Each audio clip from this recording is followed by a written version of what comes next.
Hayotimiz shunchalik tezlashib ketdiki, hamma narsa o'zgarmoqda. Dunyo, texnologiya va odamlar. Bir qarashda hammasi yaxshidek. Ammo lekin zamon oldinga yurib, insoniylik ortda qolmoqda. Odamlar yaxshilik qilish uchun emas, bir-birini ortda qoldirish uchun yashamoqda. Uylar katta, yuraklar tor.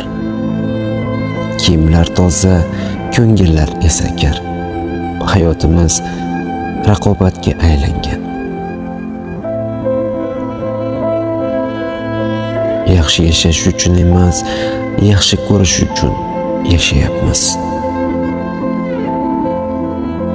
Qadr arzonlashib, or unutilgan.